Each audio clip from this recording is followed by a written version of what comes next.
법사위 국감에서는 이 가짜뉴스 1탄이라고 표현하신 커피 가짜뉴스, 김만배 허위 인터뷰 공방이 여야 간에 있었습니다. 그 대목 준비되어 있는데요. 들어보시겠습니다.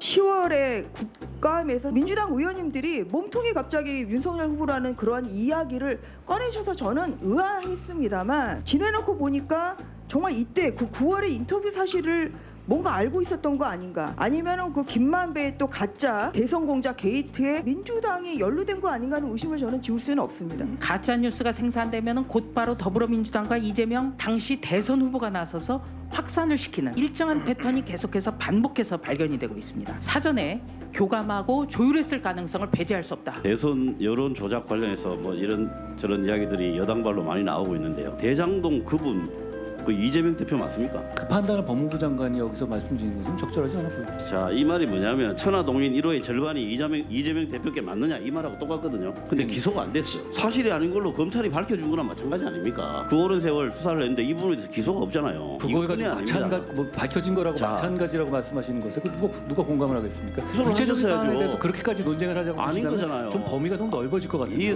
확인을 못했으니까 기소를 못한 거 아닙니까? 결국 이제 한 장관과 또 권칠승 의원 간의 이제 공방까지 갔어요. 법사위 국감에서 지금 2탄급인 최재경 빙의 건도 조만간 좀 논란이 될 걸로 보여요, 김영주 의원님. 네. 실제로 보면 이게 뭐 계속 그 이재명 대표를 둘러싼 논란이 법사위 국감까지 간다라고 하는 건 사실은 어찌 보면 오히려 그 신선한 국감의 주요 의제들을 많이 갉아먹는 효과가 생길 겁니다. 네. 예, 그런 부분들을 좀 줄여 나가야 된다라고 생각이 들고요. 결과적으로 저는 뭐 지난 대선 공간에 제가 민주당 공보특보를 해왔는데 그때 2주간 내가 방송을 안 했어요. 안 하셨죠? 예, 잘했다라는 생각이 지금 듭니다. 네. 그런 정도의 말하자면 허위 기획을 통해서 마지막 공세를 했다라면 마침 제가 그 기간 동안에 방송을 안 했거든요. 2주간 네. 방송 쉰 걸 네. 잘했다는 생각이 든다. 실질적으로 제가 생각할 때는요, 대장동 사건에 있어서 몸통이 윤석열이라는 프레임 자체가 좀 제가 객관적으로 보기에는 과하다. 과하다. 과잉이다. 프레임 설정 자체가. 실제적으로 보면 부산저축은행 사건에 대해서 윤석열 검사가 연루될 수는 있지만 설령 그거 자체 때문에 대장동의 여러 가지 위정 교사라든지 다양한 사건이 퍼졌다라고 하는 건 과잉인 부분이고 처음부터 저런 프레임 자체가 좀 대선과 관련해서 부적절한 프레임이었다라고 보고 그 프레임 자체가 문제가 없다 하더라도 실제적으로 저런 불법적인 행위가 있었다 그러면 전체 대선 판 자체가 매우 아무리 설령 이재명 대표가 이겼다 하더라도 이겼다고 말할 수 없는 그런 어떤 선거전이 아니었겠냐 예. 그런 생각을 하게 됩니다. 민주당 일각에서는 선거 때는 흔히 이 흑색 선전, 마사도가 오가는 것도 있는데 뭐 이 정도 작은 영향이 없는 보도 갖고 문제가 되느냐라는 아주 일각의 좀 반박도 있는 것 같은데 김영주 의원님, 뭐 박수현 수석 다 큰 선거 진두지휘 하셨지만 그래도 아무리 맡아두어도 선이 있죠. 예. 그러니까 실제로 선거 과정에서 우리가 반성해야 될 것은 그전에는 객관적 보도를 가지고 우리가 그렇죠. 공방정을 했잖아요. 지금은 언론과 짜고 하는 기획을 한다라고 하는 것. 그건 넘지 말아야 돼서. 예, 그건 잘못된 거고 그 과정에서 잘못된 소스를 집어넣어서 했다라는 건 매우 잘못된 불법 선거로 가는 거인데 자꾸 그런 중독에 빠진다라고 하는 건 빨리 여든 야든 어느 정당이든 드러내야 될 암덩어리다, 고름덩어리다 그렇게 생각이 듭니다. 예.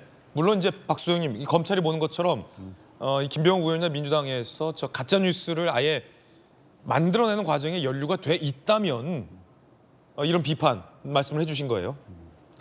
당연하죠. 뭐 그런 것이고 사실은 아까도 말씀이 계셨습니다만 이 긴박한 선거 캠프 간에는 그러한 것들을 서로 주고받을 수 있지만 지금 김영주 의원님 말씀하신 대로 사실이 아닌 것을 창작해서 주고받는다라고 하는 것은 기본적으로 큰 도덕성의 문제이죠. 범죄의 문제입니다. 그것은 뭐 제 개인적인 얘기입니다만 예. 제가 지난 총선 과정에 뭐 상대 후보에게 2.2% 포인트 차이로 패배했는데 야, 거의 뭐 깻잎 한 장. 그런데 선거 불과 일주일 이내를 남겨놓고 듣도 보도 못한 마타도어가 제 지역구에 완전히 퍼졌어요. 공주부여에서요. 예, 청양까지. 사람들은 그 영향이 이 굉장히 큰 차이가 있었다, 영향을 미쳤다 얘기를 하는데 결과적으로 어떻게 됐냐? 그 최초 발설자를 잡았어요. 네. 그래서 어떻게 됐냐면 징역형의 집행유예형을 받았어요. 그래서 선거는 끝났어요. 결과적으로 이 문제는 후보는 그래 국민 앞에 나선 공인이니까 그런 피해를 감수할 수 있다고 칩시다. 그런데 결과적으로 저를 찍으려다가 그것 때문에 다른 사람을 찍게 됐다면 이것은 국민의 신성한 권리를 찬탈하는 거 아니겠어요? 그러니까 범죄죠. 예를 들어서 뭐 제 개인적인 경우를 갑자기 예를 들어 죄송합니다만 지금 이런 경우도 만약에 일반적으로 주고받을 수 있는 공방이 아니라 어떤 조작과 가짜를 가지고 사실을 창작해서 그거를 가지고 뭐를 해보려고 했다면 그건 범죄입니다. 이것이 사실이라면 뭐 같은 당의 소속이지만 비판할 건 비판해야 되겠죠. 그러나 하여튼 본인들의 주장도 있고 검찰의 주장이 있으니 이제는 우리가 엄정하게 한번 수사를 지켜보고 뭐 하는 수밖에 없다는 말씀을 다시 할 수밖에 없습니다. 있지도 않은 걸 창작해서 뭔가를 만들어 했다면 그건 범죄다. 박수현 전 수석의 돌직구였습니다.